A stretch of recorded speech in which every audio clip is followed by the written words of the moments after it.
Hey, I'm Fred. And I'm Ant. And this is Creator Generation. We take you inside the minds of the world's top video creators and experts to share their tips and stories from working on the world's biggest video platform. All right, Fred, what is happening this week? This week we are chatting with Jim Louderback, who is the GM of VidCon, the world's biggest online video event and fan fest. I brought a 60-foot mechanical shark to, I think, the fourth VidCon. And we had creators do crazy things with the mechanical shark because it had mechanical jaws. Remember Justine and her iPhone? She brought her iPhone in and we had the shark crush it. Yeah, and Jim is also pretty OG when it comes to online video, right? Yeah, Jim has been in online video since the very beginning, but he is still the most enthusiastic and excited person in the space. Yeah, we love hanging out with Jim. So we sat down and asked Jim what it's like to work with the biggest creators in the world, what went wrong with multi-channel networks, and shine a bit of light on what the future might hold there. And Jim also answers some questions from the creator community. Let's get into it. Let's get into it.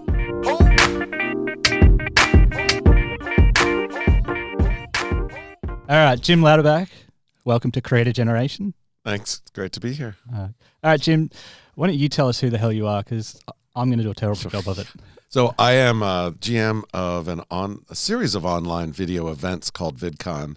VidCon is basically 3 events in one. It's a B2B summit. It's a very creator-led set of workshops and things like that, very much similar to what you guys do, but in a sort of festival atmosphere. And then a fan track where fans and their favorite creators get together and sort of share their love for each other through meet and greets and performances and things like that. So I run that, and we do events in Anaheim, California, Melbourne, Australia, and London, and more to come. And how did you get involved with VidCon? I was running one of the early online video networks in the early days of YouTube called Revision 3, and a couple years in, we Hank and John Green, we got to know them, and these are the guys who started VidCon. And they said, yeah, we're going to start this event. It's 2010. We're going to actually get people together in real world, meet space. And I'd done stuff with events previously in my career, and I was like, that's a great idea. So spoke at the first one, sponsored the first 4 or 5 of them. I'd sold my company to Discovery while that was going on, and I brought a 60-foot mechanical shark to, I think, the fourth VidCon because it was Shark Week. Shark Week. Right. And we had creators do crazy things with the mechanical shark because it had mechanical jaws. So remember Justine and her iPhone? She brought her iPhone in and we had the shark crush it. We had, I think Phil DeFranco, we crushed the couch from SourceFed. Remember the SourceFed couch? Yeah, we crushed the SourceFed couch with the 60-foot mechanical shark. So anyway, I did all that. I was involved with VidCon. And then after I left Discovery, I had a non-compete, so I couldn't go back and work in media for a year, but I could work events. And so I called up Hank. I was like, Hank, that VidCon thing's great. That industry track, that B2B thing that you're doing could be better. You want some help? And that was the year that we launched the creator track, the track that is very focused on helping creators learn how to, how to grow what they want to do, whether it's in front of the camera or behind the camera. And he said, yeah, we're starting the creator track. How'd you like to come run the industry track? And I was like, yeah, sounds like fun. I'll do that for a year. 3 years later, I was still doing it. And at that point, Hank and John had grown the company a fair bit, and they'd reached this point in this kind of fulcrum, this kind of pivot point where they realized they could either, stay as this single event and just ride it out, or get investment and really take it around the world, or sell it.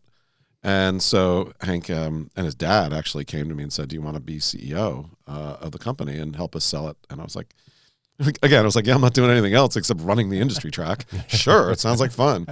And so 4 months later, we were sold to the big media company Viacom. So now we're part of Viacom, and now I'm just the general manager of VidCon because the CEO of Vidcon, Bob Backish, said that there could only be one CEO at the company, and it wasn't going to be me.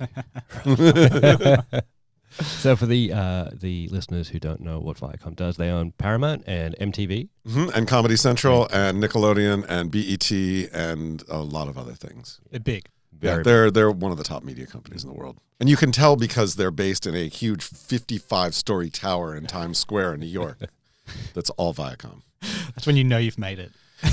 I never really, and I lived in New York for 8 years, but I never really realized this. When you're on the top floor of, the top floors of a 55-story building in New York, and it's really windy, it moves. Yeah. It sways. Yeah. It's really weird. Which is why you don't work out of that building. No, I still work out of my house in San Francisco. I think I'm the only Viacom employee in San Francisco. VidCon itself is based in Montana, which, for those of you who aren't familiar with U.S. geography, is if you think about where Seattle is in the Pacific Northwest, you just go east about, I don't know, 1,000 kilometers or 800 kilometers or something like that. It's like horse country and big skies. It's big sky. It's mountains. There's some of the most beautiful mountains in the world are there. Prairies, bears, wolves. You know, it's raw. And home to the world's biggest video conference. Biggest online video conference, VidCon, exactly. Cool. So, I mean, where did you start in the online video journey? So I mean, on the media side in general, I actually got out of school as a computer programmer, so I used to build computer systems and databases and things like that. And I started writing about what I was doing, and ended up getting a job at computer magazines. PC Week, and then PC Magazine was editor-in-chief. When I was running a bunch of stuff at PC Magazine, helped launch a television cable network about technology in 98, 99. Did that till about 2002 when things went south a little bit there, and went back to PC Magazine and there was a new device that came out that I saw, I think in 2003 or 2004, called the TriCaster. And this, when it first came out, it was basically a PC running Windows, but it would allow you to have 3 different cameras, live switch between them, and stream over the internet. This seems sort of basic right now, but in 2003, it was a breakthrough. And I saw that and I was like, we could do everything we did at that TV network that we had hundreds of people employed with 4 people. 2 hosts, a producer, and an operator running the TriCaster. And so we did. So really the beginnings for me of online video were taking the TriCaster in 2003 and taking a couple of the hosts that I'd worked with at ZDTV, Tech TV, and saying, come on over, we're not going to have all those people, I'm not going to have makeup, I'm not going to have craft services, but we're going to do exactly what we did, but stream it on the internet. And, there were its ups and downs. It was a first generation product. It had its problems. We definitely figured out a lot of the operating model, which took some time. But that was the beginning for me of getting involved with online video. And subsequently, like 4 or 5 years after that, a couple guys that I worked with at Tech TV had started 2 companies and raised some money for them. One of them called Dig. Remember Dig? Mm-hmm. Dig was like going, through the roof. It was growing like crazy. And the other one was this online video network called Revision 3. And the guys who started the company was like, we got to go spend time over here on Dig because it's this great opportunity.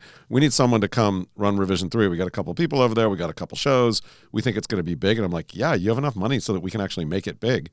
So in 2007, I went over and became CEO of Revision 3 and built it into one of the early big online video networks, where we started out mostly on iTunes with video podcasting. And then it's like we went, and as YouTube started to ascend, we became a 100% YouTube network. And early, one of the multi-channel networks where we had 100, 150 or so creators that were part of our network.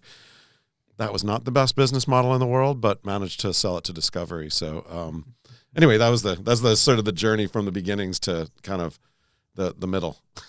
Interesting about the networks you talk about, like the MCNs, and MCN has become a bit of a dirty word amongst creators.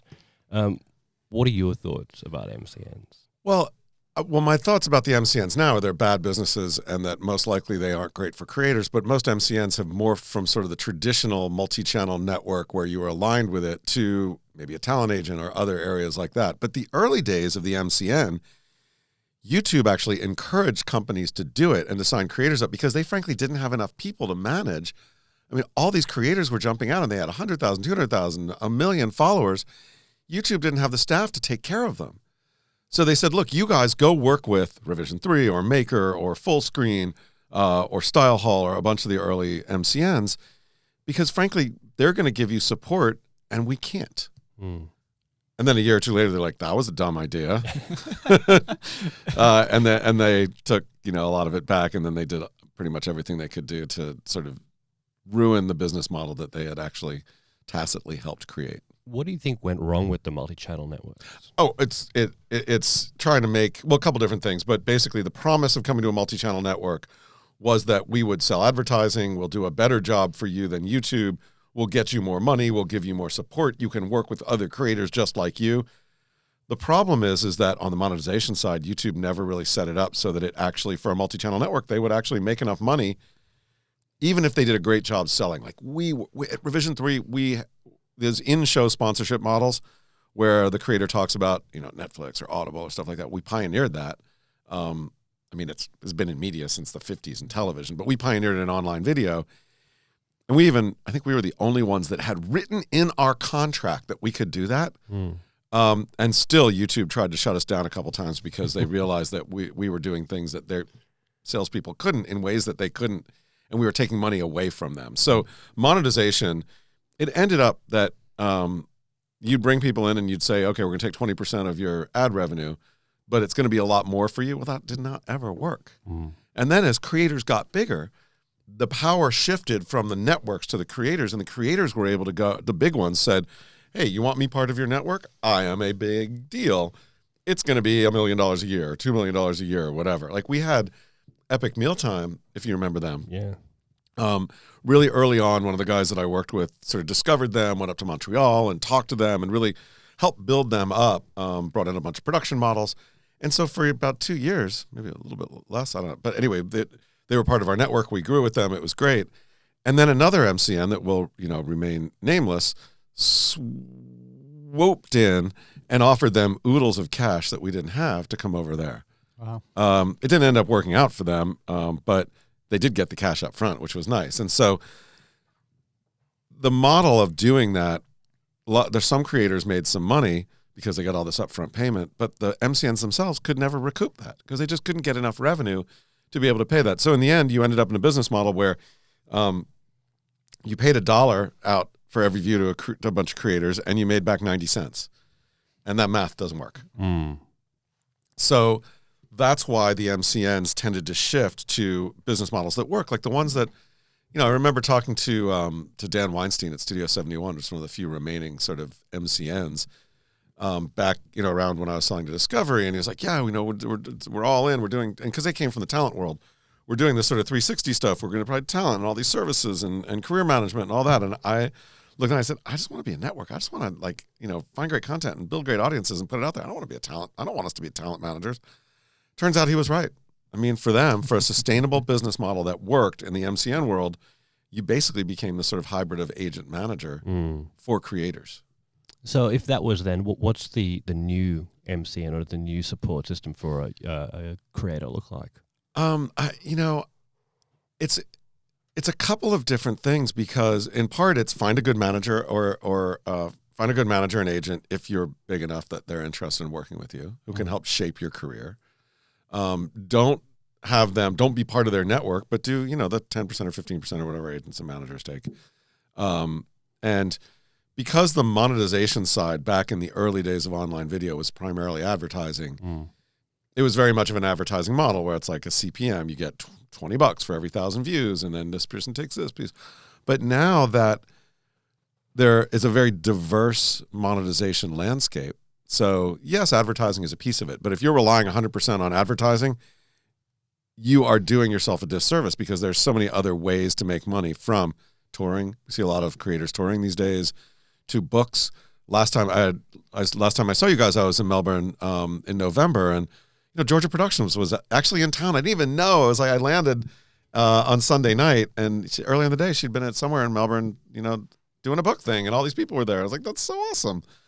There's Patreon, which is there are many, many other ways to make money as a creator, and having somebody to help you with that and manage that can be a really, really good thing.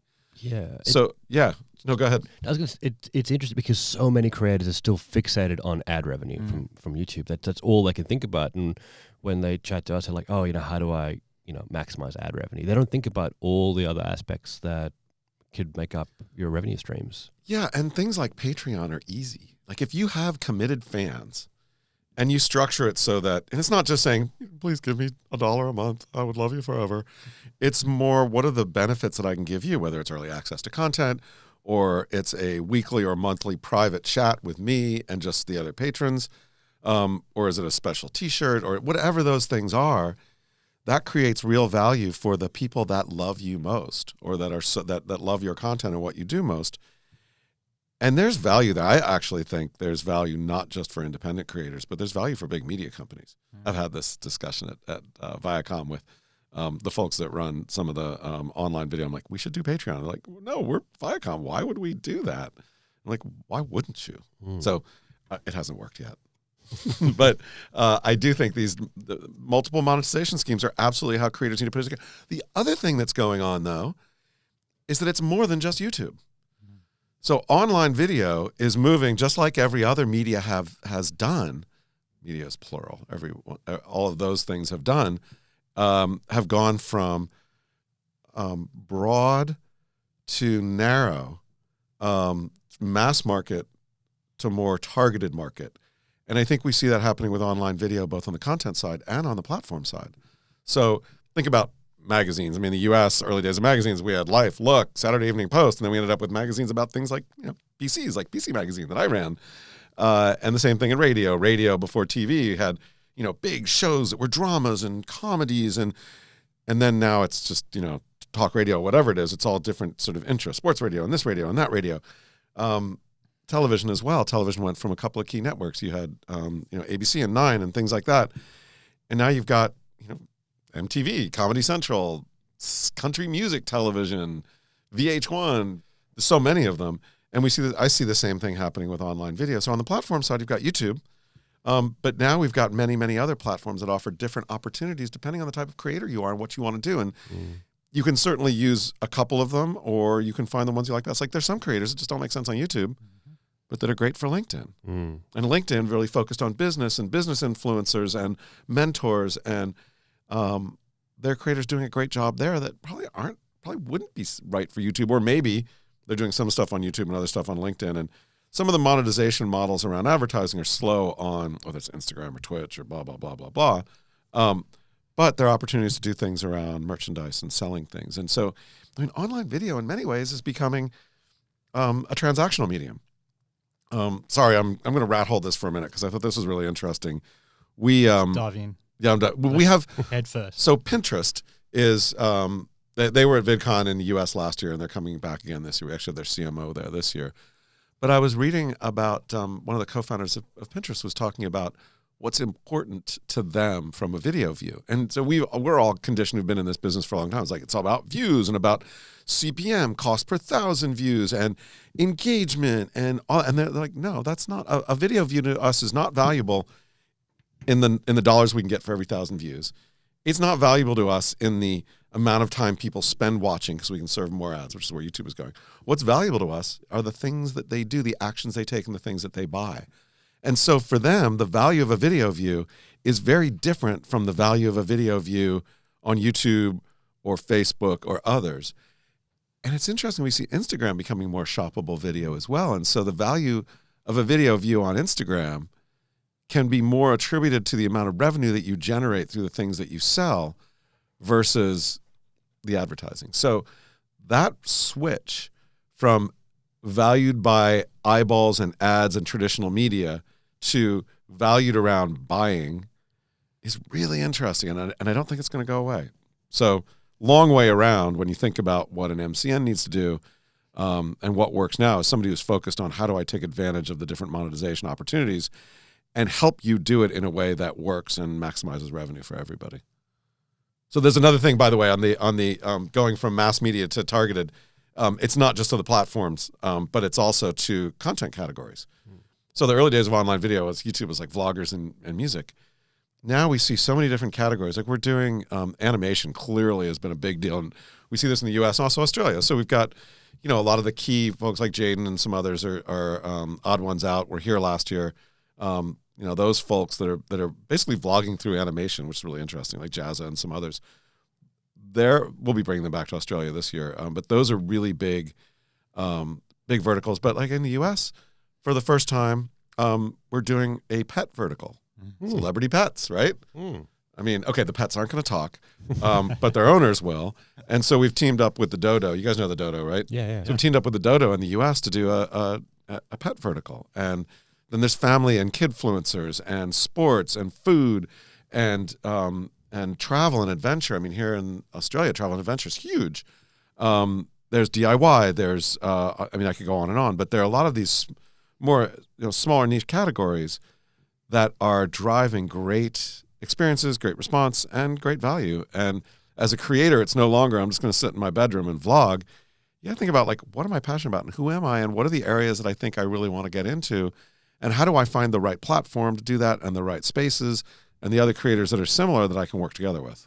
I mean, we bang on to every creator we talk to exactly about that. Like, we call it the guinea pig protocol. I don't know, Jim, if you've the guinea pig protocol. Have you been exposed to the guinea pig protocol from us? Like, I can't remember if we've talked about that. I think we talked about guinea pigs last night, but I think it was in the consumption mode. Yeah, that was more about eating guinea pigs, which is very, very different. I'm sure that's not what you're talking about. No. This is more a cute, fluffy guinea pig. But Fred, probably tell Jim the quick guinea pig protocol. It's sort of how we explain the idea of passion. Just driving down the highway one evening and stuck in traffic, and I was reading the bumper stickers because I was bored, and one bumper sticker said, "You can't buy love, but you can buy a guinea pig, and that's the next best thing." And I was like, wow, that person must, love guinea pigs to put that kind of sticker on the car. And so I think, how does, if you love guinea pigs that much, where do you go for your fill of guinea pig related love, right? And you start to think, well, that's how YouTube is so great. You can tap into that passion, right? So if you love guinea pigs and someone else loves guinea pigs and someone else loves guinea pigs, you can create this community of guinea pig lovers and access them all over the world.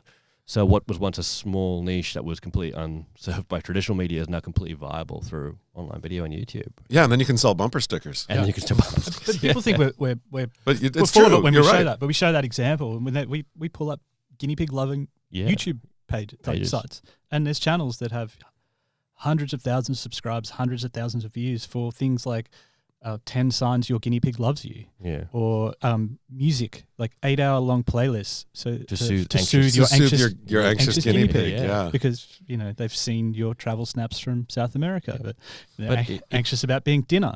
But it's it's niche upon niche. Like, it's no longer I'm a fishing channel, right? It's like, well, what's your, what are you passionate about fishing? It's like fly fishing, for... Okay, so I want to see your company T-shirt next time I see you guys that has a picture of a guinea pig and says "Unleash your inner guiney pig." Well, we do have a guinea pig T-shirt. Do you? Nice, Yeah, I love it. We'll hook you up. I had no idea you guys were so guinea pig focused. Last night we're talking about it. Now we're talking. No, but it's true. And the nice thing, and when I talk to brands and talk about how do you find creators that are aligned with your brand, the first thing you need to do is figure out what your keywords are. And then go into YouTube because, on the YouTube search bar, you put it in, it'll come up with a whole list of things around those keywords.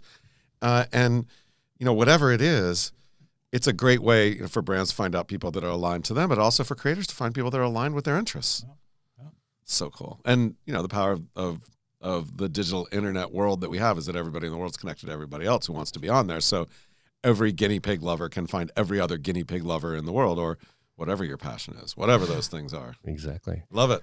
Switching gears for a second, you, through VidCon, have been able to work with some of the biggest and best creators in the world, the Greens, Casey Neistat, all those guys who've been part of the event.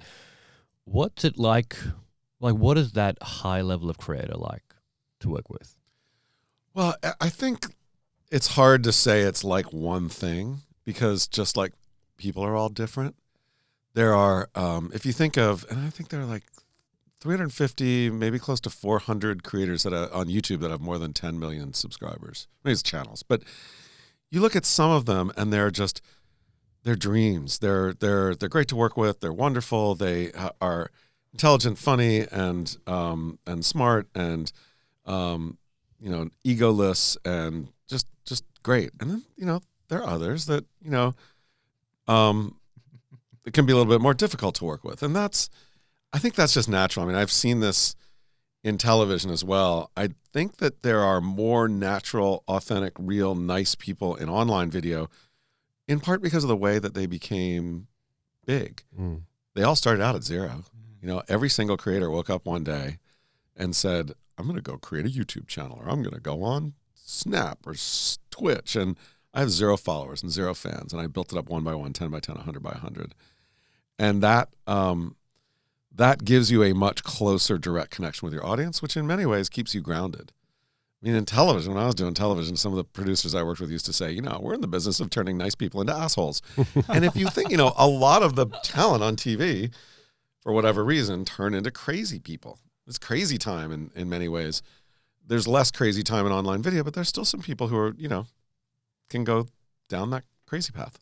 Do you think that's potentially going to change in the future? Like a lot of the mega creators, they started in this time. There was no roadmap. There was no such thing as like an online celebrity or like a creator with their own fan base. Do you think now people are coming onto these online video platforms, maybe like already seeing that and be like, well, that's what I want to be, and that's the driving motivation? Do you think you see a change coming, or?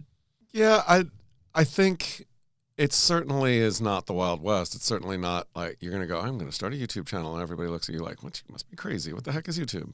But there's still that pure essence of, I just want to create and communicate with people. And if I have 1,000 people that watch, or 10,000 or 1 million, that's great. But I want to create because I am a creator. I have that inner drive to create and communicate and connect around the things that I'm passionate about. That's not going away. But what we see are people that want to get into it to be famous, and they fall more into that influencer camp.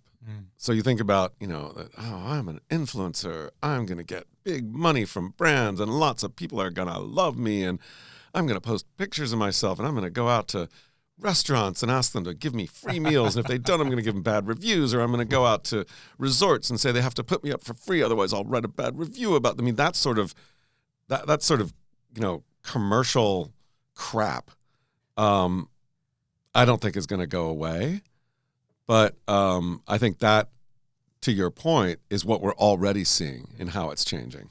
Because you see more people who are more, who are focused on just gaming the system rather than creating because they have that inner drive to create. Do you think audiences will be as accepting of that type of creator and content or influencer?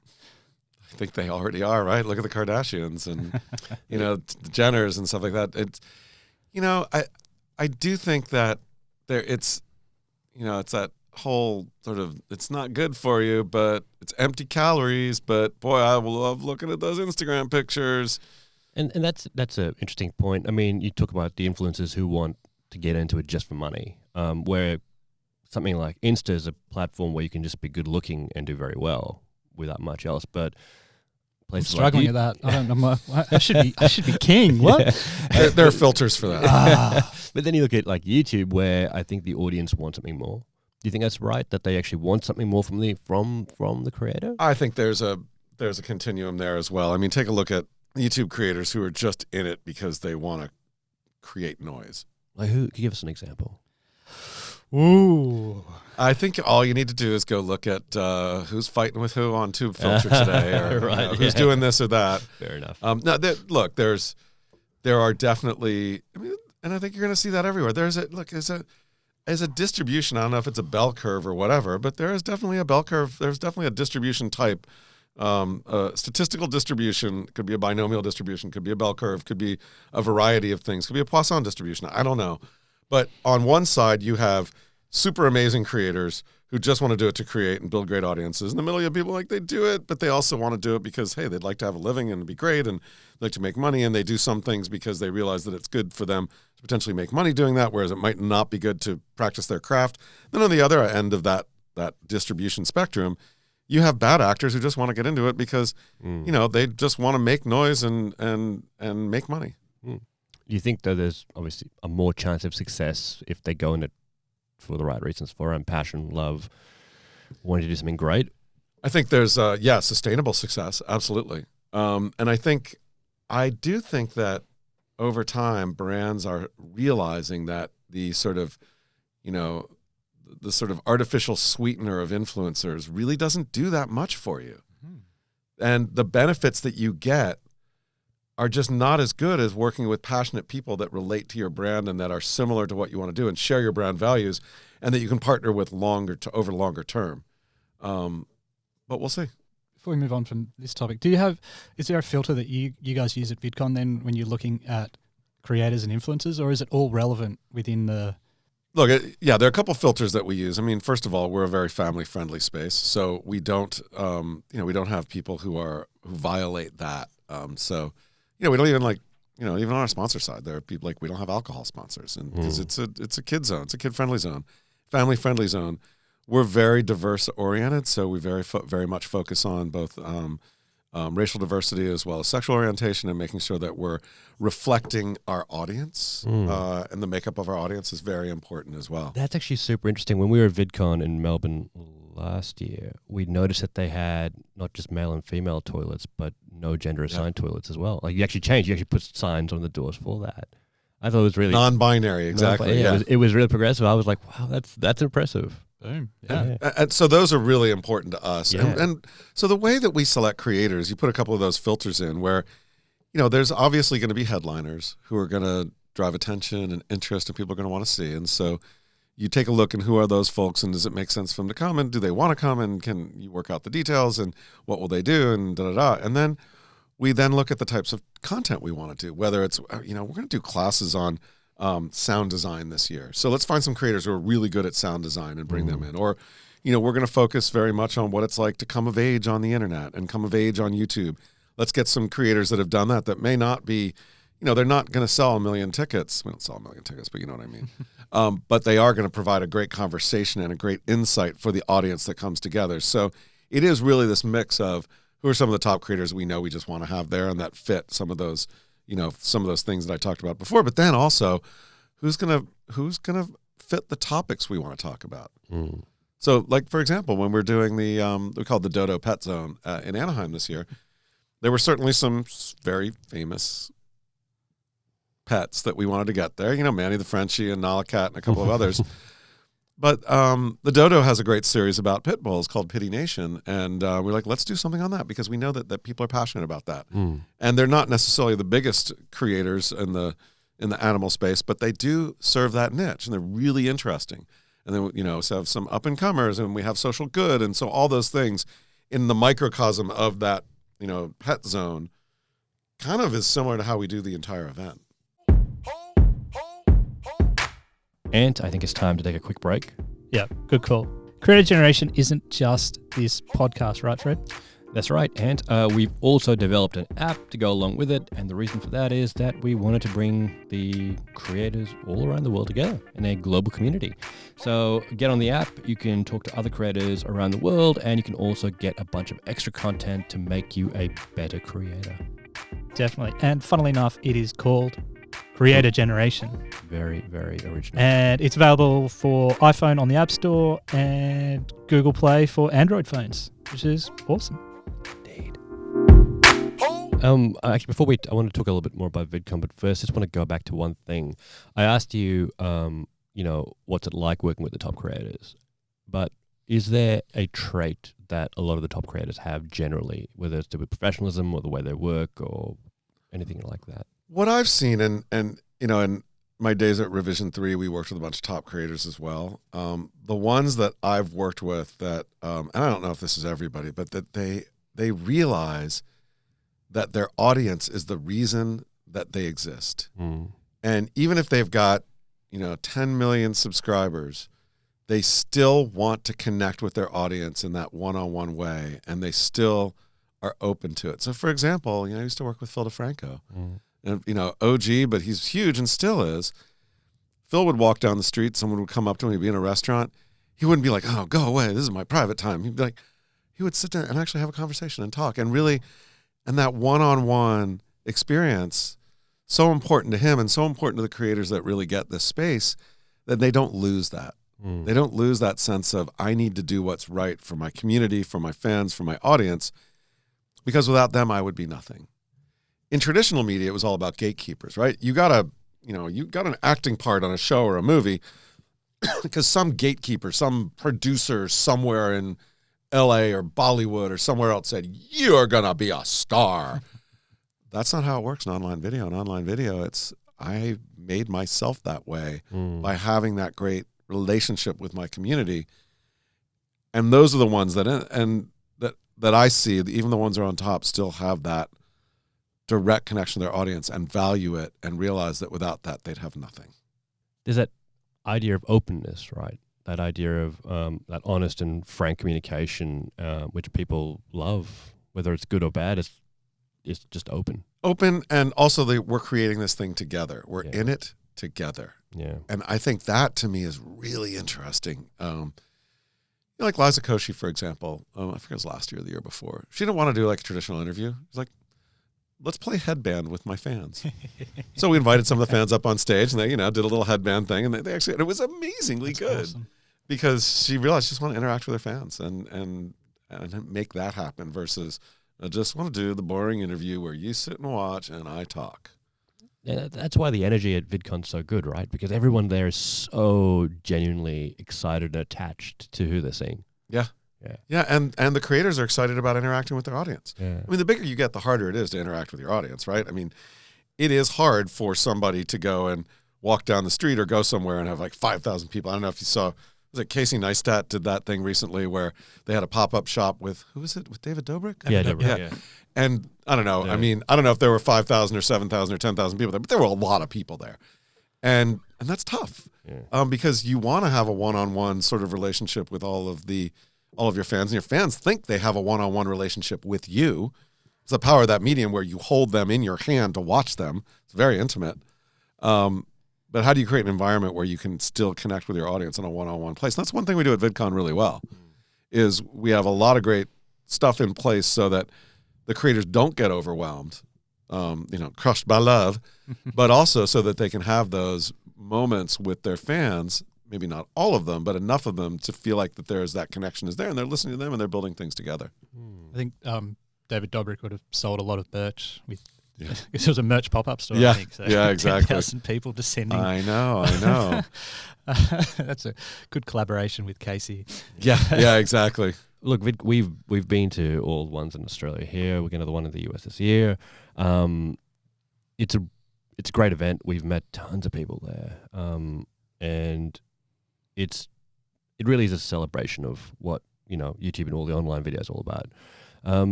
And what's coming up with VidCon? Like, what's the next thing with VidCon?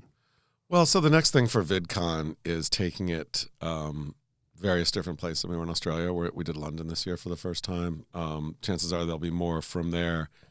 But it's continuing to evolve as online video evolves. So as we've gone from mass to these more, verticals, for want of a better word, you'll see VidCon do more of that. So focusing on animators and focusing on pets and focusing on DIY and focusing on a number of these things, along with the big stuff. But I think, and then platforms as well. So 5 years ago, we were a YouTube show. Now every platform is there. And you'll see that when you come to Anaheim. And we've got TikTok, LinkedIn, Pinterest, Instagram, Facebook, Snap, YouTube, Twitch. I'm sure I'm forgetting somebody, but execs from all of them will be coming in, and experts that will help you figure out how to build on all those platforms who aren't aligned with the platforms will be there as well.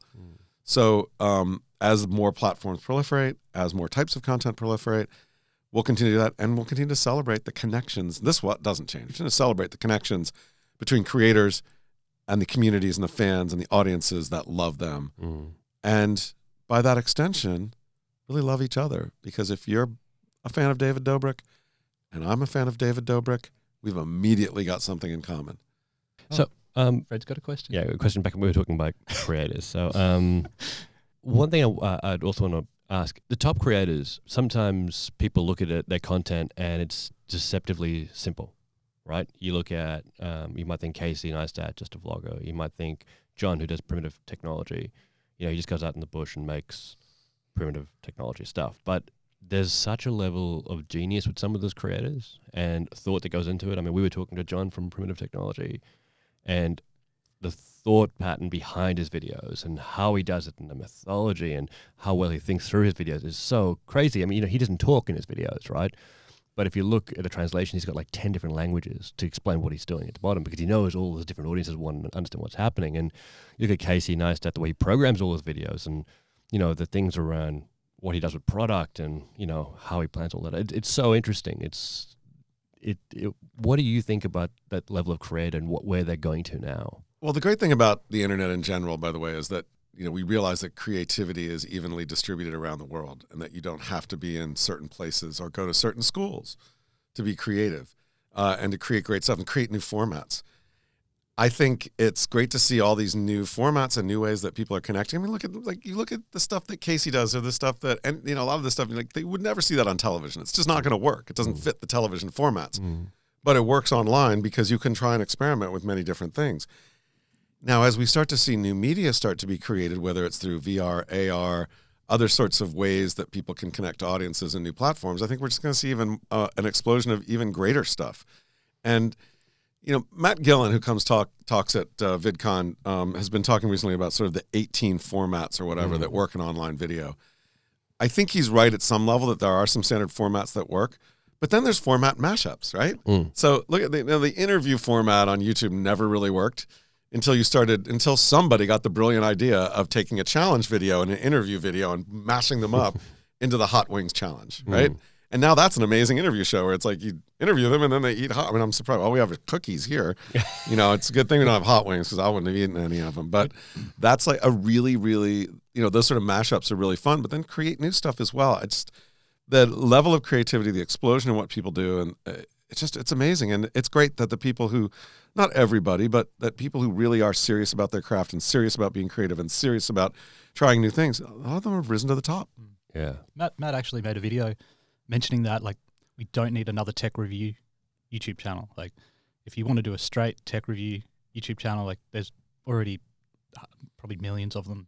But if you want to do a tech review channel that brings in a new format, like a listicle or something else, and mash up your new format, then and add other value in there, then maybe that's where your chance to rise up and succeed is. That value, though, so it's so incremental now. Like, you can create a tech review channel and just add the smallest, most littlest interesting thing, and it can actually change completely. And people will be like, "Oh, that's different," and I'm going to watch that. It's strange, right? You don't have to have major change, but the innovation has to be there. Yeah, well, I mean, look, and as somebody who, early in my career, I did some of the first tech reviews, tech video reviews. I mean, it was on television before the internet video was a thing. And it was just showing it off and doing it and explaining it. But that's the understanding, we don't need, and then unboxing. I remember when unboxings came out. So people were like, why would anybody care about unboxing gear? I'm like, unboxing gear is so cool. And that became a new thing. But what is that new thing? So, there's a bunch of different ways you can take tech products and explore them. And, the point of, like, the teardown, like, let's take it apart.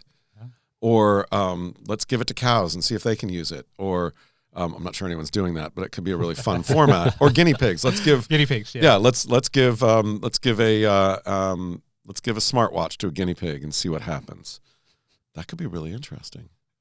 Yeah, I mean, who would have thought? Like, I can't remember the name of the channel, the one in Korea where they just live stream themselves sitting there eating their dinner. Yeah, and it's blown up because there's so many other people that connect. And they sit and have dinner by themselves, so they can sit and have dinner with somebody else. Yeah. And it's also like so bombarded with content that then still using the online video to then almost have a meditative experience where, like, someone's just quietly eating noodles with you. Like, and then think about technology as it advances, as we get more higher density of pixels and we get more bandwidth. And we get screens that can become more invisible, so that you actually can eat dinner with somebody and not even have them be there. And so it is that experience of, like, okay, now I'm eating dinner and I've got 10,000 people who are all eating dinner with me in that one-to-many, or maybe we're all eating dinner together. I don't know. There's tons of interesting things that we're going to be able to do as technology takes the screen away from the screen. And the bandwidth gets higher and the pixel density gets enough so that it's indistinguishable from reality. What do you think the next big jump is in video and online video? What do you think the next big thing is going to be? I think VR and AR have been crushed down a little bit, but they're coming back, and the way you can tell stories in that immersive way are really interesting. I think there's the telepresence is really interesting. A lot of the ways that we create virtual characters, and we do think, the deep fakes are a huge deal, and we'll be covering that at VidCon US and Australia. But the fact that you can create these characters that didn't exist before, or bring back characters from the dead, Frank Zappa's on tour right now, and he's been dead for 30 years, is really, really interesting. It's creepy as all get, but it's really interesting. And then, something like, sorry, there's a lot of them. It's hard for me to pick one. And then you look at AI and the ability for AI not only to have computer-driven ways to curate. There's something like TikTok where it just shoves video at you regardless of the creators, and you just consume, and it gets to know you better until it's like a dopamine drip into your brain when you're watching TikTok. That'll change creator culture in many ways. But auto generation of video, where you could just go out and shoot a bunch of video and shove it into your computer and say, computer, make a story. And we're not there yet, but we're getting where you can do like rough cuts and things like that, where the computer can help you with it. And then a lot of the bandwidth stuff, we talk about fixed screens, but as 5G starts to roll out, where it's not only this amazingly fast bandwidth to our mobile devices, but it's also the reduction in latency, so that when you want something, you can get it immediately. Those bits start coming from the video you might want to watch, or that real-time experience where you can actually be anywhere with your mobile device and have a real-time feed and share it without lag and without latency. There's all sorts of interesting things that are going to change online video as that technology develops as well. How it's going to do it, I don't know. Your students are the ones who are going to figure it out. Yeah. They're the ones who have been living it.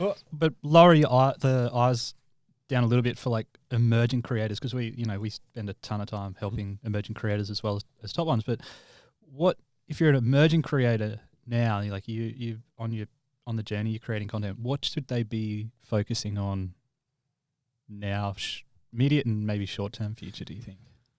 I think focus on the platforms that fit what you want to do. There's so many of them out there now, and you have an opportunity to, if it doesn't work on YouTube, there are other ones that are more of a greenfield. I mean, Pinterest is ramping up its video game, and not video games, it's video game. And if you make videos that are more, DIY or more around things you can do or things you can buy or home-oriented, that could be a great place for you.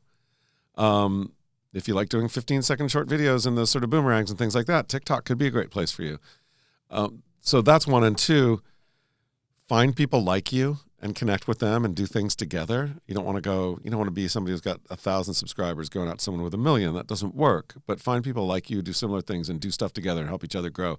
That hasn't changed. Keep doing that. And then keep your eye on the new technologies and always figure out what's out there. Because if you're the first one or among the first people to take advantage of some of these new storytelling techniques and technologies in ways that nobody else has done before, that's another great way to break through. So think about what those breakthrough points are for you. Is it a new platform? Is it a new technology? Are you doing things in a different way? Is there a new format you've developed? Is there a new way to sell things that you've come up with? Jim, we've reached out to a bunch of creators, and a bunch of creators have got in touch with us with questions for you. None of them are too scary. It's all right. If they're scary, I'm just going to run away and hide. All right. With my guinea pigs. Just cuddle in the corner. Cuddle in the corner with a guinea pig. Or look up interesting recipes. Not going to eat a guinea pig. All right, first one, I reckon Darren from Darren Levy Official, which is AKA Funny Uber Rides. There's a format. Yeah, it's killer. Awesome. This is what he wrote. So, I love that rather than distancing yourselves from Tana Go, Jim's team have taken a more progressive approach and remedy VidCon's relationship with her. So there's probably a question in that. But as social media matures and the reach of influencers is becoming more widely understood by brands, do you think brands are going to be more open to working with more controversial creators? And I guess one is, if people don't, maybe TanaCon. Well, if people don't know what TanaCon was. Well, yeah. So look, the short thing on Tana was that she felt excluded from VidCon. And tried to create her own event that would appeal to other, to her fans and other creators that may have felt excluded as well. Didn't necessarily work out the way she wanted it to. But I think in any situation, when people criticize you as an organization, as a company, whatever you're doing, wherever you are, and in whatever manner they do, there's probably some truth in there somewhere. And so what we as an organization, continually do is, when people are critical of us, we're like, okay, what are we doing wrong? And maybe it's nothing, but maybe there are things that we could do better. And so, and so the Tana thing's a perfect example of that, of where we're all about inclusivity. We're all about, we believe that we're all about, an open tent for everybody and making sure that everybody's included. But as the number of creators out there, I mean, there's 10,000 creators with over 1 million followers right now, subscribers on YouTube, and you can't invite them all. But we want to make sure that inclusivity is something, and we've made changes to make sure that everybody feels included. And part of the Tana thing is just making sure that she felt like she was included and that her fans and her audience were included as well. And so that's, to me, that inclusivity is part of what the core of VidCon is. And so I'm so glad that she was open to it and we were open to it and we made it work. I think on the brand level, again, your brands need to take a look at who aligns with their principles, who aligns with their brand, who does things that relate to what they do. So, I don't know, call it like a bad boy creator. If you're a bad boy brand, connecting up with bad boy creators makes a ton of sense. I mean, look at WWE, right? I mean, that's the World Wrestling, folks. There's a lot of bad boy wrestlers in there, but that's part of their brand. And that works for them. So there are a lot of brands out there. There are a lot of creators out there, and there are connections that can be made across many different ones. Another one's from Phoebe and Matt from Little Grey Box. I think you might have met them. They're Travel Channel. Yep. I'm going to paraphrase Phoebe's question because it's quite long, but basically there's a lot of creators have to deal with a lot of hate, and bullying, negativity, and sexual harassment. And there's a lot of tools and things like that, with being able to moderate comments and things like that. But do you think something needs to be done to be managed at a greater scale, or is there any advice for creators if that's not the case? It's really tough because there's a lot of the internet creates anonymity, and there are people who can become really out there when that anonymity is there. I don't know. It's hard to say. Yes, you could apply machine learning and AI techniques to sort of weed it out, which we're already doing. You can turn comments off, which I don't think is a good idea because you want that community to connect, because it's part of what makes this so wonderful, also so terrible sometimes. I think blocking tools help. I think you put yourself out there, and there's always that risk. I mean, even the days of television, when I did television, I used to get lots of stuff, lots of negative stuff, and I hope that our platforms are better. I hope the technology gets better to do it. It is an awful thing, but it is a little bit of a risk of putting yourself out there. And it's hard to say ignore it because you can't ignore it. But I really hope that the platforms work better to remove that negativity and to ban people. And I wish that the internet was not built on this layer of anonymity. I wish that you could, on the internet, we knew who you were. Now, there are other times when I wish you didn't. It's got to go on this topic forever because there are benefits and there are times when you want to be anonymous. And that's a good thing. I don't have a good answer. Fair. Got another one from Phoebe and Matt from Little Grey Box. What's the best advice you've ever received? In life? It doesn't matter. Like Phoebe's I'm going with Phoebe's question. I thought there's that trite thing of follow what you love and the money will follow. I don't really think that's true. But in some cases it is, some cases it is. But I think it's more, for me, it's like, if you're passionate about something, give it a try. If it doesn't work out, be honest with yourself and do something else. But don't not do something that you're passionate about because you're afraid of failure. That is good advice. Is that your advice or someone gave you that? I got that advice. That's awesome. Yeah. I like it. But then I lived it. So, yeah. So it works. Not 100%, but nobody does it 100%. But so far, I'm sitting with you guys in Australia, so something's going right. Yeah. Yeah, I'll take that. This one's from Dolan from Planet Dolan. What's the one thing in VidCon US that you'd want to bring to VidCon Australia? Celebrity pets. No, I don't know. What's the one thing I want to bring? Everything. Like you think about like VidCon US has this great energy and we're building that in Australia. We're not there yet, but we're getting there. So I just want to I want that great energy to really permeate what we do in Australia. And it is doing that. But we have a lot of support from brands and marketers and agencies, and because they really see the power of online video and the power of the creators and creator culture. We're not there yet in Australia.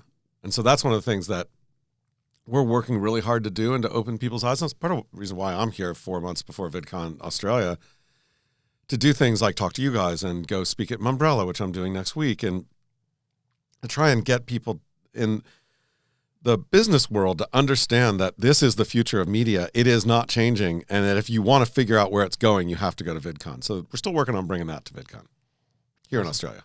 Sweet. All right, this one's from Mars, from a channel, like an animation channel, The Amazing. I don't know if you know Mars, but very funny. But do you think animation content is on a resurgence on YouTube? Yeah, well, first of all, the first answer is absolutely. And to the point where it is one of the key sort of verticals that we do, and we see huge response to this. And I mean, animation is another one that I think you can vlog and animate, which is we're seeing big benefits from. But as technology and gets better, I'm hoping that for animators, they'll be able to do more, create more content with less, the painstaking little details. And I don't know if that's possible or not, because I'm not an animator. But yeah, I think animation's huge, and I think it's just growing in leaps and bounds. Really surprised us 2 years ago at VidCon, when all of a sudden we brought some of the early animators in and put them in rooms, and there were lines outside, and not everyone could get in to see them. We were like, oh my God, there's something here. This is really happening. Is it surprising to see things in the physical world switch over from like the online space? And you just mentioned that one. Are you always like, I see the numbers when you watch a video of a creator, and then you go to VidCon and you see the people lining up to see that creator, and that for me is just like mind blown. Like, that's when you go, holy hell, look at all these people. Even though you see like 1 million views, hundreds of thousands of subscribers, do you experience that a lot? Yeah, and I think also it's it's great when you see it, but it's also when you're surprised by it, because views and subscribers and likes and comments and shares and all those data points, they tell you something, but they don't tell you about that passion. Because if you have 100,000 subscribers and all of them are so passionate that they'll get in a car and drive across the country to go see you, that's very different of having 10 million subscribers, but no one's going to lift a finger unless you're like around the corner. It's hard to measure that. Yep. So, and it's an imperfect thing that we do when we bring, in the US, 350 of the top creators. We're still surprised by some that we bring that we're like, oh, it's going to be great. And they're like, the reaction's amazing. And then other people are like, oh, this person's huge. And we put it on, the reaction's not as huge as we thought it would be. That's very interesting. I've got one more. This one's from Andrew from Blender Guru. It's a bit different question, but it's like, do you know if casually presented videos result in higher engagement? Because he keeps seeing really high production content tank. And I think he's probably speaking from a personal experience as well as, seeing out there what's on there. I think you have to look at the audience and the community you're building and how you connect with that audience. And production values can help you connect in some ways. I mean, you're doing something super fun and interesting and it's wild and out there. But again, it all comes down to the relationship between the creator and the audience. And I think casual videos where you're talking directly to someone like their friend, that is so powerful and something that you could not do with video on more traditional means. So yeah, and people dump all this money into creating this like narratives and stuff like that. It just doesn't work because you don't have that connection. It's a social medium. There's a social connection, and not everything has to be that way, but that is the value of what the platform brings, is that connection. And if you can talk to that and take advantage of it, that can be really, really powerful. I think that's what you're seeing.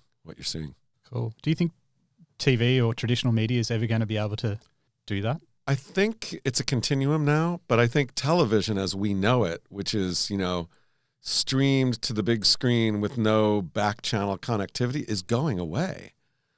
So more and more we're seeing, I used to think that if you have all your television streamed to all your devices and all your video, when you're home, you would go to the best screen in the house, right? Because it's on the big screen. But no, what people are doing, and the younger you are, the more likely you're doing this, is it's the most convenient screen. So you see people streaming, television stations on their mobile device at home, sitting in front of a big screen TV just because it's convenient. But once you do that, once you've got that on that mobile device, then you can stop it. You can do other things. You now have an instant back channel. So television is changing. And, when you look at television advertising, the 30-second TV spots were all about branding. They were about what's called top of the funnel. We want to make you aware of our guinea pig sticker. We're not going to sell it to you. We just want to make you aware of the fact that guinea pig stickers exist by running TV ads that hit you 5 times a day. Well, now if you're watching that on your mobile device, you're like, oh, there's a guinea pig sticker. Boom. You can pause it. You can go to guineapigsticker.com and buy one and then go back and watch Game of Thrones again. And so that's a very different thing. So it's already changing television. It's going to change it even more. That's it. That's all I got. I got more, but it's like we'll be here. Find out where that guinea pig sticker came from. I'm going to start making them. Jim, thanks so much for joining us. Very interesting. Some very interesting stuff. We had so many more questions, but I think we'll have to follow up with that next time. Yeah, well, thank you guys for having me here. It's great. You guys are awesome. You do great things for the community. And when I'm back, let's do it again. And we'll be back in the end of September for VidCon Australia. So looking forward to it. Awesome. Thanks, Jim. Thanks, Sure. Jim. Thanks. Jim, what can we say? So enthusiastic, so energetic, and so passionate about the space. Yeah, Jim pretty much knows it all. He does indeed. If you have any questions for Jim or for us, let us know through our socials or through the Creator Generation app. But until next week, Bye. see ya.